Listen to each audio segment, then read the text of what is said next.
304 BCE, Pataliputra, the glittering capital of the Mauryan Empire. A child is born to Emperor Bindusara. They name him Ashoka. It means without sorrow. By the time he's done, he'll have caused more sorrow than any man in Indian history, and then spent the rest of his life trying to heal it. This is the story of the emperor who conquered an empire, lost his soul, and then found something greater. Act 1. The Prince of Blood. Young Ashoka isn't supposed to be emperor. He's not the eldest son, not the favorite. His mother is Bindusara's second wife. Not enough status, not enough power, but what Ashoka lacks in birthright, he makes up for in talent. At 16, he's the best swordsman in the palace. At 18, he crushes a rebellion in Takshashila so efficiently that his father makes him governor. At 20, he puts down an uprising in Ujjain with such brutality that whispers begin, "This one is dangerous," and his brothers are listening. 232 BCE, Emperor Bindusara dies. What follows is a bloodbath. The throne of the Mauryan Empire, the largest empire India has ever seen, is up for grabs. Ashoka has 99 brothers and half-brothers. For 4 years, the palace becomes a slaughterhouse. Ashoka doesn't just fight for the throne, he annihilates anyone who might challenge him. Brother after brother, cousin after cousin. Some die in battle, some die in their sleep, some simply disappear. The chronicles will later call it the War of Succession. Survivors call it Ashoka's harvest. By 268 BCE, Ashoka sits alone on a throne built from the bones of his family. He is emperor, unchallenged, absolute, and completely empty inside. Act 2. The Field of Death.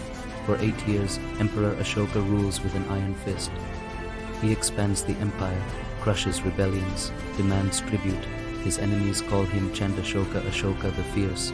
But there's one prize that eludes him. Kalinga, a prosperous coastal kingdom that refuses to bend the knee. It gnaws at him, this tiny kingdom, defying him, mocking him. 261 BCE, he assembles the largest army India has ever seen and marches east. "Bring me Kalinga," he tells his generals. "I don't care what it costs." The Battle of Kalinga lasts 8 days. 100,000 Kalingan soldiers die. Another 150,000 civilians caught in the crossfire, killed in the sacking of cities, dying from wounds and starvation. Ashoka wins. Of course he wins. And then, he walks through the aftermath. The Daya River is red with blood, not metaphorically, literally red. Bodies pile so high that his horse stumbles over them. A child sits next to her dead mother, too shocked to cry. An old man tries to rebuild his burnt home with trembling hands. A temple, ancient and sacred, smolders in ruins, and something inside Ashoka breaks. That night, in his victory tent, the emperor who killed 99 brothers, who conquered nearly all of India, who made the world tremble at his name, weeps. For the first time since childhood, Ashoka weeps. Act 3. The Emperor of Peace. The change doesn't happen overnight, but it begins there on that field of death. Ashoka meets a Buddhist monk named Upagupta. The monk doesn't bow, doesn't flatter, doesn't fear. He just asks, "How many must die before you feel powerful enough?" The question haunts Ashoka. How many? Over the next year, the emperor transforms. He converts to Buddhism, not quietly, publicly, dramatically, completely. He makes an announcement that shocks the empire. No more wars of conquest. No more expansion. We have enough. He releases political prisoners, abolishes the death penalty, bans animal sacrifice. He builds hospitals not just for people, but for animals too. Plants trees along roads so travelers have shade. Digs wells so no one goes thirsty. His generals think he's gone mad, but Ashoka is just getting started. He sends missionaries across Asia to Sri Lanka, to Burma, to Greece, to Egypt, not with armies, but with a message: non-violence, compassion, respect for all living things.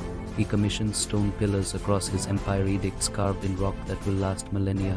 On them he writes his new philosophy: all men are my children.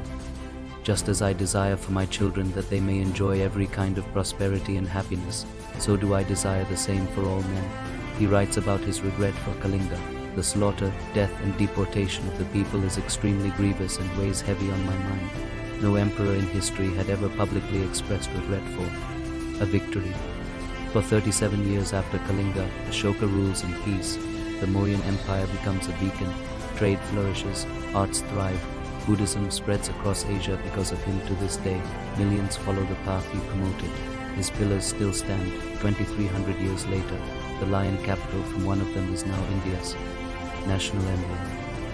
The man who caused so much suffering spent the rest of his life trying to end it. 232 BCE, Ashoka dies at age 72. The empire he built with blood and maintained with peace will fracture after his death. That's the way of empires. They rise, they shine, they fall, but something else survives, the idea that power doesn't have to mean cruelty, that emperors can change, that the same man capable of terrible darkness can choose, can transform, can become something better. History remembers him as Ashoka the Great, not for his conquests, not for his empire, but for his transformation, the emperor who learned that true strength isn't in breaking others, it's in healing them. From blood to enlightenment, from Chandrashoka the fierce to Dharmashoka the righteous, one man, two lives, one choice.